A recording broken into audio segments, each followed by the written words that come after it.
이 고사성어 중에요. 사자성어인데 활용점정이라는 말이 있습니다. 우리 어르신들 대부분 아시는 말일 텐데요.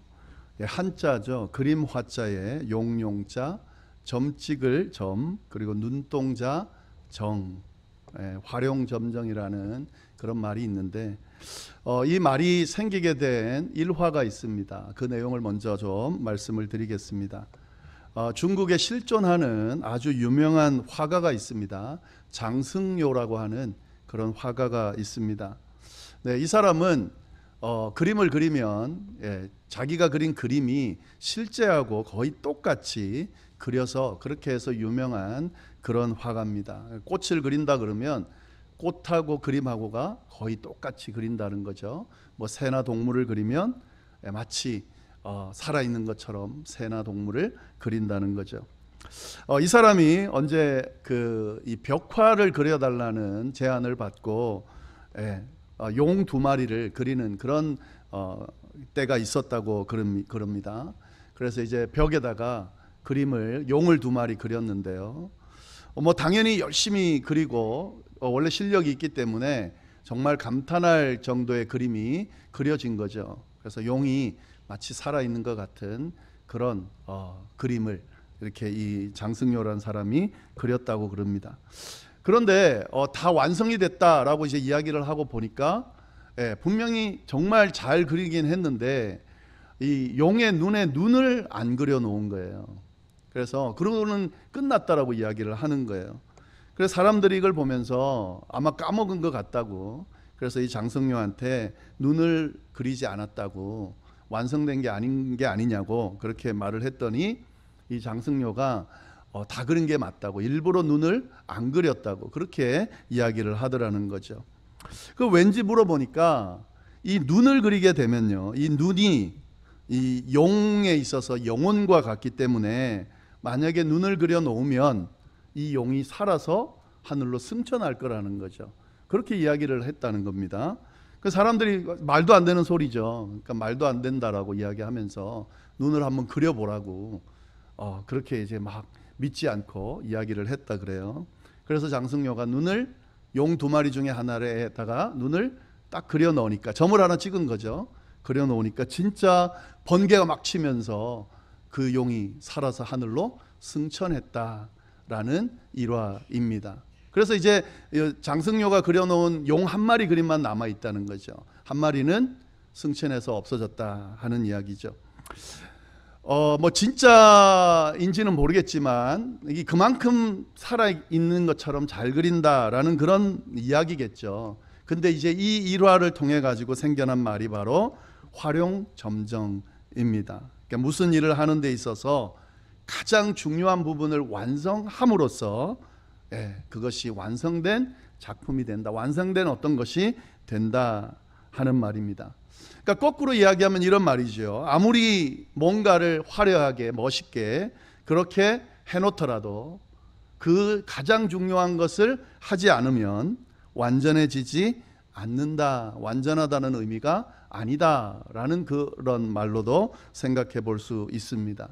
그러니까 꼭 들어가야 되는 것이 있다는 거죠. 그것이 들어가야만 완전해지는, 진정한 완성이 이루어지는 그런 것이 있다 하는 이야기죠. 우리가 살아가면서 우리의 삶의 현장에서도 적용되는 부분이죠. 꼭 들어가야 되는 것, 이게 들어가지 않으면 완성도가 떨어지고 완성되지 않았다고 하는 것들이 분명히 있습니다. 근데 이런 활용점정이라고 하는 이 말이 적용되는 부분이, 그 성경 내용이 있는데요, 그게 바로 오늘 본문이 들어가 있는 이 내용이다 하는 거죠. 오늘 본문을 보면은요, 오늘 본문과 연결되는 내용을 보면 활용점정이라는 말이 이런 의미구나 적용해 볼 수 있는 그런 내용이 나옵니다. 네, 오늘 내용은 뭐냐면 솔로몬의 성전과 관련되는 내용이죠. 지난주에 성전에 대한 기본적인 이해를 우리 함께 나눴습니다. 그것과 연결해서 진짜 성전이라는 것이 무엇인지 오늘 말씀을 좀 나눠보도록 하겠습니다. 솔로몬의 성전 이야기가 열왕기상 7장부터 8장까지 쭉 이어지는데요, 이제 7장에 솔로몬의 성전이 솔로몬이 주도해서 열심히 잘 지었고 완공됐다. 이렇게 이제 결론이 나 있습니다. 7장 51절 마지막 절을 보면은 이렇게 결론이 나 있어요. 솔로몬 왕이 여호와의 성전을 위하여 만드는 모든 일을 마친지라.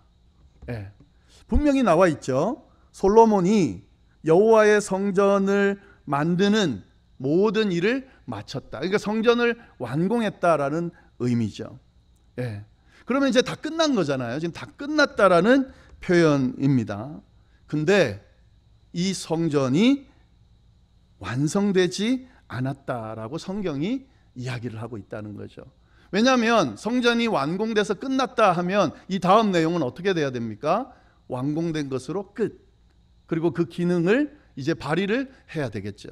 근데 그게 아니라 8장의 말씀이 이어지더라 하는 거죠. 성전이 완공이 됐지만 진정한 의미의 성전으로 완성되지는 않았다. 한 가지 아주 중요한 일이 남아있다는 것을 언급하고 있더라 하는 거죠. 그게 뭡니까? 언약궤를, 여호와의 언약궤를 성전으로 옮겨오는 겁니다. 여호와의 언약궤라는 것이 있는데 그것이 성소 안에, 성전 안에 아직 들어가지 못했다. 그래서 솔로몬이 성전을 완공하고 난 뒤에 가장 먼저 한 일이 뭐냐면 이 언약궤를 성전 안으로 모셔오는 일이었습니다. 그러니까 이런 말이에요. 솔로몬은 성전을 분명히 지었는데 완공했는데 눈을 아직 그려놓지 않았다는 거예요. 그러니까 성전을 화려하고 멋지게 지었지만 그거는 그저 건축물에 지나지 않는다는 거죠. 성전이라는 게 뭡니까? 거룩한 집이에요. 하나님의 집이에요. 근데 솔로몬이 지은 건축물은 하나님의 집은 아직 아닌 거죠. 그 성전에다가 점을 찍을 때에, 다시 말해서 언약궤를 옮길 때에, 그때의 성전으로서의 완전한 완성이 되어진다라는 의미를 이야기하고 있는 겁니다. 근데 그런 차원에서요, 8장의 내용을 보면 점을 찍는, 마지막 점을 찍는 그 과정이 쭉 기록되어 있습니다. 네, 오늘 본문 8장을 보면은 1절부터 5절까지의 내용을 쭉 보면 솔로몬이 성전 다 지어놓고 사람들을 부릅니다. 제사장들을 부르고 또 이스라엘의 지파들의 우두머리, 족장들을 다 불러요. 그리고 난 뒤에 뭘 이야기하냐면 언약궤를 다윗성에 있는, 아버지 다윗이 있었던 왕궁에 있는 그 언약궤를 만든 성전으로 옮겨야 되겠다 이야기를 하고 그거를 실행에 옮기게 됩니다. 하나님께서 명령하신 대로 이 아버지 다윗은 언약궤를 옮기다가 실수를 했죠. 하나님이 말씀하신 대로 안 옮겼기 때문에 그런 부정적인 결과가 나타났는데 솔로몬은 하나님이 명령하신 대로 신중하게 정성을 다해서 그렇게 이 궤를 만든 성전으로 옮깁니다. 제사장이 들게 하고 레위 사람들이 그 기물들을 만지게 해서 그렇게 해서 옮기더라 하는 거죠. 자, 그렇게 하면서요, 막 백성들은 다 모여서 제사를 드리고 찬양하면서 이런 가운데 성전이 옮겨졌습니다. 그리고 난 뒤에 성전이 옮겨진 내용이 6절에 나옵니다. 우리 6절 말씀을 같이 한번 볼까요? 6절 말씀 같이 한번 읽어보겠습니다.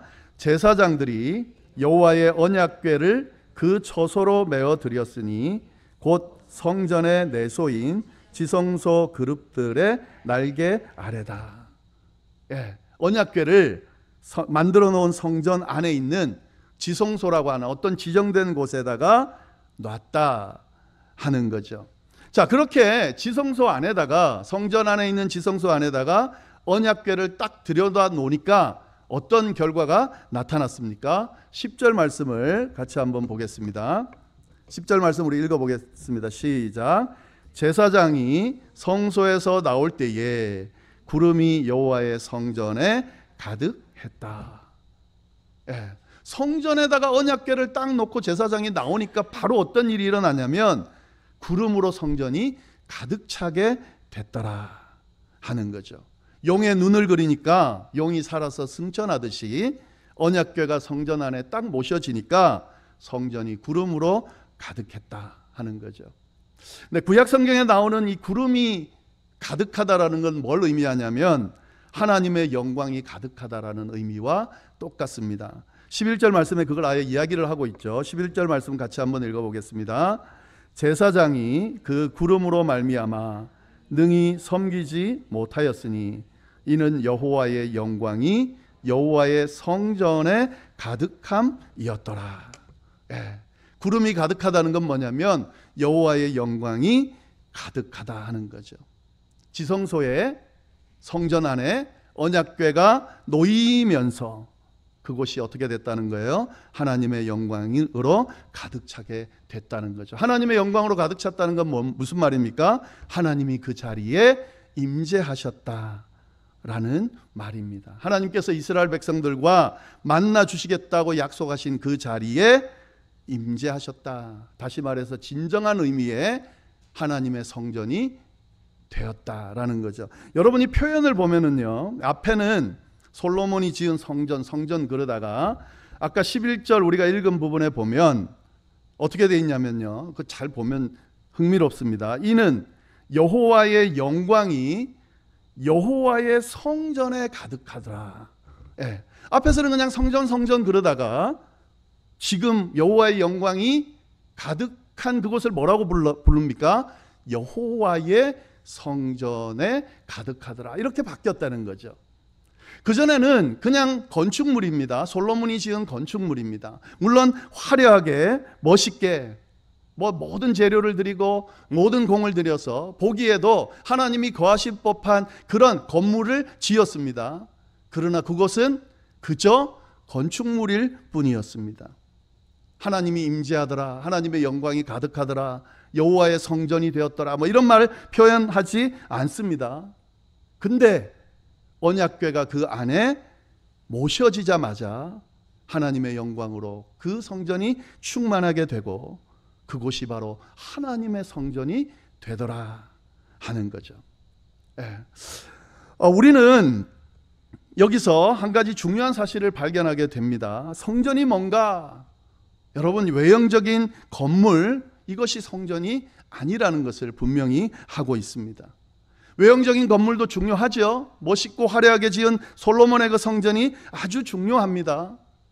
그리고 화려하게 멋있게 지은 그것이 잘못됐다는 것도 아니에요. 그러나 그 안에 여호와의 언약궤가 없다면 그것은 성전이 아니고 그저 건물에 지나지 않는다는 거죠. 뭐가 더 중요하다는 거예요? 그 성전에 모셔진 언약궤가 중요하다 하는 거죠. 그 언약궤가 성전을 하나님의 성전으로 만들어준다 하는 거죠. 우리가 이 부분을 성전에 대해서 이해할 때 꼭 기억해야 합니다. 이런 질문 한번 해볼까요? 성전이 왜 필요했을까 하는 거죠. 이스라엘 백성들이 지난주에 말씀드렸듯이 너무너무 중요하게 생각하잖아요.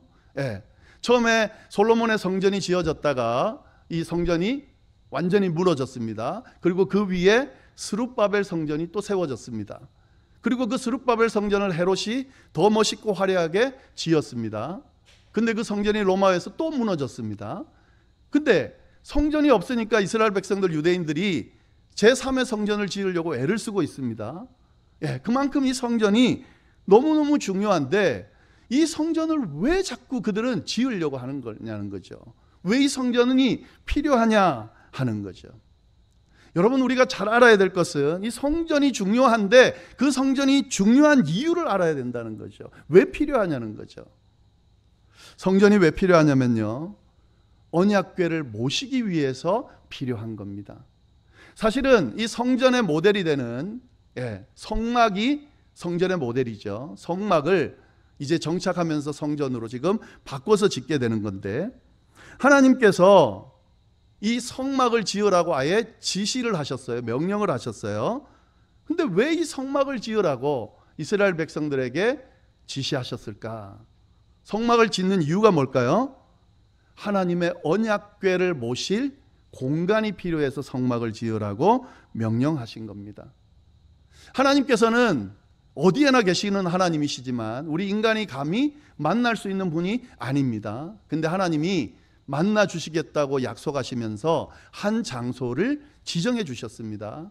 그리고 그 장소에서 하나님을 만날 수 있도록 허락해 주셨는데, 그 허락해 주신 장소가 어딘지를 정확히 알아야 된다는 거죠. 그 장소가 어딥니까? 성막입니다만은, 성막 안에서도 어딥니까? 지성소라는 공간입니다. 근데 사실은 그곳이 아니에요. 하나님이 만나 주시겠다고 약속하신 장소가 있습니다. 그 장소가 어디냐면 언약궤를 덮고 있는 그 덮개에, 그 덮개가 어떻게 생겼냐면요, 양쪽에 그룹이라고 하는 천사들이 날개를 펼치고 마주보고 있어요. 이렇게 덮개가 있으면 여기에 천사가 있고 여기에 천사가 있는데 서로 날개를 펴서 마주보고 있는데, 하나님이 그 천사가 마주보고 있는 그 공간에 임재하신다고 말씀하셨어요. 그 공간의 이름이 뭐냐면 시은좌라고 그럽니다. 그러니까 하나님께서 임재하신다고 약속하신 것은 성막이 아니에요. 성막 안에 있는 지성소가 아니에요. 언약궤를 덮고 있는 그 그룹 사이에 있는 공간에 임재하신다고 약속하셨습니다. 그러니까 지금 뭐가 중요한 거예요? 하나님의 임재를 위해서 우리가 중요하게 생각해야 될 건 뭡니까? 언약궤인 거죠. 언약궤를 덮고 있는 그 공간이 중요한 거죠. 이 언약궤를 잘 모셔야 되니까 뭐가 필요한 거예요? 성막이 필요한 거예요. 이 언약궤가 모셔졌기 때문에 성막이 의미가 있는 겁니다. 자, 그러면 성막의 모델인, 성막을 모델로 삼아 만드는 성전은 어떻게 되겠습니까? 마찬가지죠. 여러분, 성전이라고 하는, 하나님의 집이라고 하는 이름 때문에 성전이 중요한 게 아니고요, 그 성전 안에 모시고 있는 그 언약궤, 하나님께서 임재하시겠다고, 만나 주시겠다고 약속하신 그 약속의 장소인 언약궤가 있기 때문에 성전이 의미가 있고 중요한 거죠.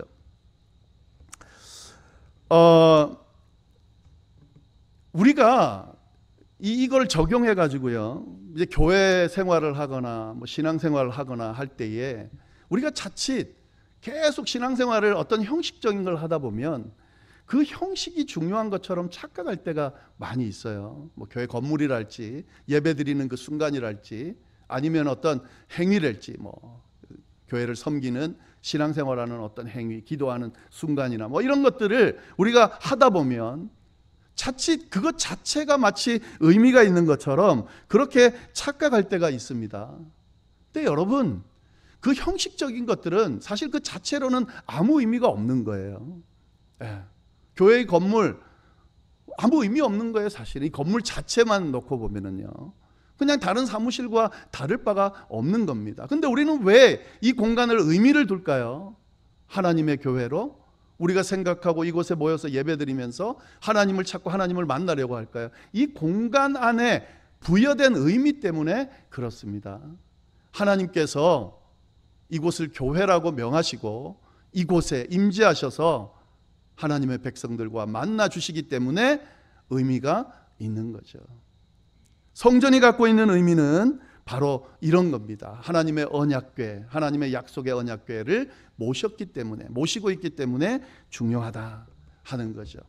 자, 그러면 이 언약궤가 그러면 그렇게 중요한 거냐? 여러분, 이것도 또 생각을 해보셔야 됩니다. 이 언약궤가 참 중요하다는 말씀을 제가 강조를 드리다 보니까, 이 언약궤 자체가 중요하구나, 이 법궤 자체가 중요하구나, 또 이렇게 착각할 수 있습니다. 근데 여러분, 그것도 잘못 생각하시면 안 된다는 거죠. 이스라엘 백성들이 이 블레셋과 싸움을 할 때예요, 그 전에 항상 이 언약궤를 중간에 모시고 이 언약궤를 중심으로 전쟁을 했을 때 승승장구했습니다. 광야에서도 또 가나안 족속과 싸울 때도 이 언약궤를 가지고 승리를 했어요. 근데 블레셋과 전쟁을 하다가 밀리니까 어떤 생각을 하냐면, 이 언약궤가 힘이다, 언약궤가 있으면 승리한다 해서 언약궤를 갖고 와요. 근데 그 전쟁에서 어떻게 됐겠습니까? 패하게 되고요, 도리어 그 법궤를, 언약궤를 블레셋에 뺏기게 됩니다. 여러분이 언약궤 자체가 힘의 원천이라고 한다면 갖고 오면 승리를 해야 되잖아요. 그런데 그게 아니다라고 하는 사실이에요. 예. 그럼 왜 그러면 언약궤가 그렇게 중요하냐 하는 거죠. 하나님께서 그 언약궤에다가 의미를 부여해 주셨기 때문에 중요한 겁니다. 하나님께서 그곳에 임재하시겠다고 약속해 주셨기 때문에 중요합니다. 그래서 우리가 잘 봐야 되는 건요, 그 언약궤 안에 담겨 있는 것이 무엇인지를 우리가 주목해서 봐야 된다 하는 거죠. 오늘 9절 말씀을 보면은 그 언약궤 안에 뭐가 있는지가 아주 구체적으로 언급이 되어 있습니다. 우리 한번 같이 읽어보겠습니다. 그 궤 안에는 두 돌판 외에 아무것도 없으니 이것은 이스라엘 자손이 애굽 땅에서 나온 후에 여호와께서 저희와 언약을 맺으실 때에 모세가 호렙에서 그 안에 넣은 것이더라. 언약궤가 중요한 이유는요, 그 언약궤 안에 하나님께서 허락하신 두 돌판이 있기 때문에 그렇다 하는 거죠. 하나님께서 모세를 호렙산에서 만나시면서 뭘 하셨냐면 친히 두 돌판에다가 십계명의 말씀을 직접 새겨서 이스라엘 백성들에게 주셨습니다. 그리고 이 두 돌판을, 십계명을 궤 안에다가, 언약궤 안에다가 보관하라고 그랬습니다. 이 의미 때문인 거예요. 하나님이 친히 하신 말씀, 계명의 말씀, 임재의 말씀을 담고 있기 때문에 언약궤가 중요하다 하는 거죠. 물론 이 앞에서 보면은요, 이 언약궤 안에는 아론의 쌍난 지팡이하고 그리고 만나가 들어있다 그랬습니다. 근데 지금은 없는 거 보니까 그새 뭐 어떻게 사라지거나 했겠죠. 근데 그것들이 있건 없건 상관없이 그 궤 안에는 두 돌판이 있더라는 거죠. 그 두 돌판은 바로 하나님이 친히 주신 약속의 말씀이 새겨져 있는 것이다 하는 거죠. 그래서 언약궤가 의미가 있는 거죠. 하나님의 말씀을 담고 있기 때문에 언약궤가 중요한 겁니다. 그리고 그 언약궤를 담고 있기 때문에 성전이 중요하게 되는 거고요. 자, 그러면 우리는 뭘 중요하게 생각해야 될까요? 언약궤가 있는지 잘 봐야 되겠죠. 근데 언약궤가 있다는 건 또 뭘 의미할까요? 하나님의 말씀이 있는지, 하나님의 약속이 있는지, 하나님의 임재가 있는지, 하나님의 영광이 가득한지를 봐야 된다 하는 거죠. 우리가 교회를 세우고 지금 모여서 교회를 구성하고 교회를 세워 나갈 때 중요하게 생각해야 될 것이 있습니다. 뭐 이것저것 필요한 것들이 많죠. 여러 가지를 우리가 협력해서 세우려고 애를 쓰고 있습니다. 근데 그 어떤 것보다도 꼭 필요한 것, 다른 건 다 없어도 꼭 있어야 되는 것, 그게 뭘까요? 언약궤죠. 언약궤. 다시 말하면 하나님의 임재죠. 하나님의 영광이죠. 하나님의 임재, 하나님의 영광, 하나님의 말씀, 이것이 이 교회 안에 채워져 있지 않으면, 드러나지 않으면 우리가 하는 모든 것들은 다 의미가 없을 수 있습니다. 아무리 잘 만들어 놓고 화려하게 많은 사람이 모여서 막 서로 친밀하게 이야기하면서 소문이 잘 난다 하더라도 이 안에 전혀 하나님의 임재가, 하나님의 영광이 드러나지 않고 흔적도 없다면, 여기 교회를 구성하고 있는 성도들이 하나님의 임재를 경험하지도 하나님의 영광을 느끼지도 못하고 그렇게 신앙생활하고 있다면 의미가 없는 거죠. 하나님의 성전은 아닌 거죠. 하나님의 교회는 아닌 거죠. 그렇기 때문에 우리가 뭘 중요하게 생각해야 될지를 잘 봐야 됩니다. 목회자로서요, 씨름하면서 잘 안 됨에도 불구하고 양보할 수 없는 부분이 있습니다. 저는 이 교회를, 열방교회를 멋지게 잘 세워가고 싶습니다. 근데 그 어떤 목표보다 이 안에 하나님이 좀 임재하시고 하나님의 영광이 이 안에 가득 차서 여기 있는 성도들이 하나님의 존재를 좀 느끼고 경험하고 그 하나님께서 함께 하심이, 하나님께서 돌보시고 인도하신다는 게 어떤 의미인지 경험하면서, 간증하면서 그 안에서 누리는 하나님의 은혜를 함께 누리며 서로 교제하는 이런 정말 살아있는 하나님의 교회가 되기를 간절히 바라고, 그걸 하기 위해서 목회하고 있다는 거죠. 그런 방향으로 가기를 소원하고 있다 하는 거죠. 교회를 다녔는데, 이 교회 열심히 10년 20년 다녔는데 하나님이 살아계신지 아닌지, 임재하시는지 아닌지, 하나님의 영광은 뭔지, 함께 하심은 뭔지 전혀 경험하지 못한다. 그러면 이 교회가 있을 이유가 없는 거죠. 그냥 좋은 친교 모임 잘 만드는 게 차라리 나은 거죠. 개인의 삶도 마찬가지고 가정도 마찬가지입니다. 신앙인의 삶을, 믿음의 삶을 만들어 갈 때에 교회 열심히 다니고 예배 열심히 참석하고 봉사 열심히 하고 다 좋아요. 근데 여러분, 그 신앙인의 삶을 살아가면서 하나님의 임재가 뭔지, 하나님의 영광이 뭔지, 하나님께서 함께 하시고 도우신다는 게 뭔지 전혀 경험하지 못하고 신앙생활을 하고 있다면 그거는 활용점정 점이 없는 그냥 그런 모습밖에 되지 않는다 하는 거죠. 하나님의 함께 하심이 경험되어져야 됩니다. 하나님의 임재가 느껴져야 됩니다. 하나님의 영광이 내 삶 속에 가득 차야 됩니다. 그러면 되는 거예요, 사실은. 여러분, 성전이 화려하게 지어졌잖아요. 그리고 다 지어지고 언약궤가 딱 들어서는 순간 하나님의 영광이 가득했다 그랬습니다. 근데 여러분 그거 아세요? 성막을 지을 때 초라한 천막이에요. 근데 그 천막이 완성됐을 때 그때도 마찬가지로 하나님이 그곳에 임재하셨다 그랬습니다. 여러분, 살아가다 보면 때로는 성전 같은 화려한 그런 삶을 살 때도 있겠죠. 또 성막 같은 초라한 삶을 살 때도 있겠죠. 근데 믿음의 사람들은 성전에 사느냐 성막에 사느냐 이게 중요한 게 아니에요. 하나님의 영광이 그 안에 가득하냐 아니냐가 중요한 거예요. 성막에 살지만, 성막 같은 삶을 살아가지만, 부패하는 육신의 몸을 가지고 살아가지만 하나님의 영광이 함께하고 하나님의 임재가 느껴지고 하나님께서 동행하심이 느껴지는 그런 삶을 살아가고 있다면 여러분, 그 사람은 진짜 복된 사람이에요. 참된 신앙의 삶을 살아가고 있는 거예요.